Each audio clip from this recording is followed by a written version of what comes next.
नमस्कार आप सभी लोगों को।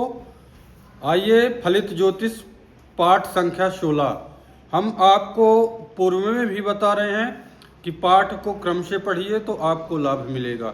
अभी हम 4 स्तंभों में जो पहले स्तंभ की बात की थी वो नक्षत्रों की थी, तो नक्षत्रों को हमने समझा।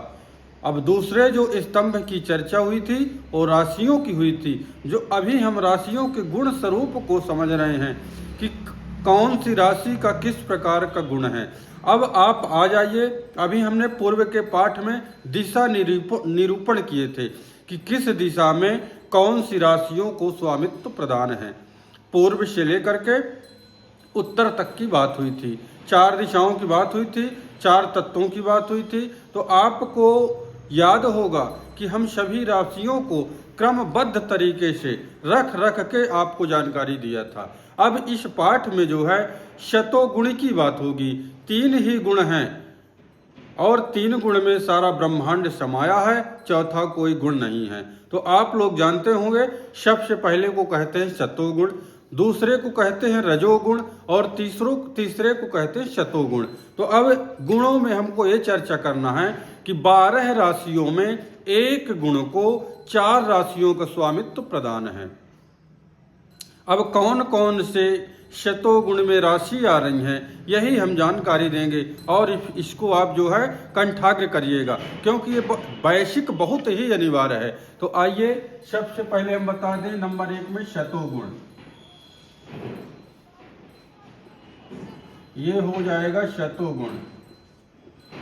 अब शतोगुण में हमारी जो राशियां आएंगी तो ये आ जाएगी चंद्रमा की राशि कर्क, सूर्य की राशि आ जाएगी 5, सिंह राशि आ जाएगी, इसके बाद आ जाएगी गुरु की धनु राशि और मीन राशि, यानी कि आ जाएगी एक कर्क। 4 नंबर की आ गई चंद्रमा की राशि को, 5 नंबर की आ जाएगी सिंह राशि, 9 नंबर की आ जाएगी गुरु की और 12 नंबर की भी गुरु की राशि।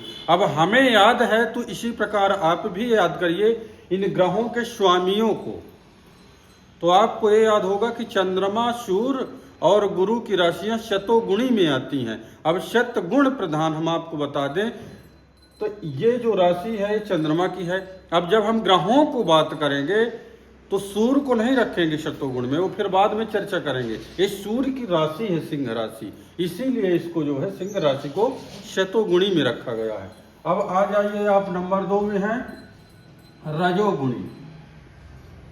अब ये रजोगुण जो है, ये रजोगुण में जो राशियां होंगी तो सबसे पहले मंगल की राशि आ जाएगी 1, 8 और शुक्र की आ जाएगी 2, 7, यानी कि मेष, वृश्चिक, वृष, तुला, ये शुक्र की राशियां आ गई। अब आपको बता दें ये रजोगुण में आ गया। अब इसके बाद आ जाएगा आपका जो है तमोगुण, ये आ जाएगा तमोगुण,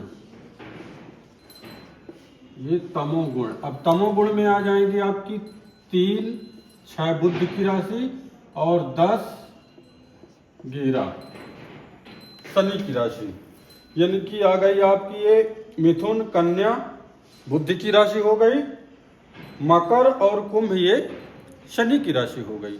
अब हम आपको बता दें कि सबसे पहले शतोगुण, तो शतोगुण राशियों में सबसे पहले क्या इसका अर्थ होता है, तो अच्छे कार्य करने वाला, जितने भी संसार में अच्छाई होगी, उपकार करना, लोगों की दया भावना से देखना, जानवरों से प्रेम करना, जितने भी संसार के अच्छे कार्य होंगे वो शतोगुणी राशियों में आते। अभी ग्रहों की चर्चा नहीं हो रही क्योंकि सूर्य को हम नहीं रखेंगे, आगे हम आपको बताएंगे। अभी केवल सिंह राशि की बात हो रही है। तो ये शतोगुणी वाले जातक बहुत ही सात्विक प्रकार के होते हैं। सेकंड में जो रजोगुण आ गया, तो रजोगुण का ये अर्थ होता है कि राजाओं की तरह रहना, शान शौक से रहना। इसके बाद जो है सेकंड में क्या आता है, राजाओं की तरह रहना, प्रजा का भी ध्यान देना, अपना भी ध्यान देना। ये कार्य किसका है, ये रजोगुणी का। इसके बाद थर्ड में आ जाएगी तमोगुण।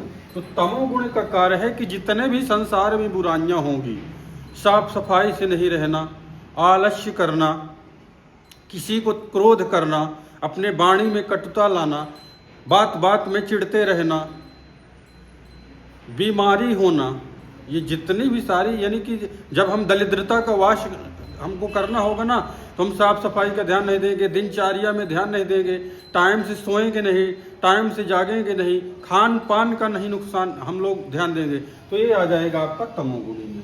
अब ये 3 राशियां ही है और 3 ही गुण हैं, ब्रह्मांड में चौथा कोई गुण नहीं है। अभी जब हम ग्रहों की चर्चा करेंगे तो ग्रहों को हम नहीं रखेंगे ये सतोगुणी में, हम आपको आगे बताएंगे। अब नेक्स्ट पार्ट में बताएंगे आपको, 17 पार्ट में बताएंगे। तब तक के लिए हम जो है आप लोगों से नमस्कार।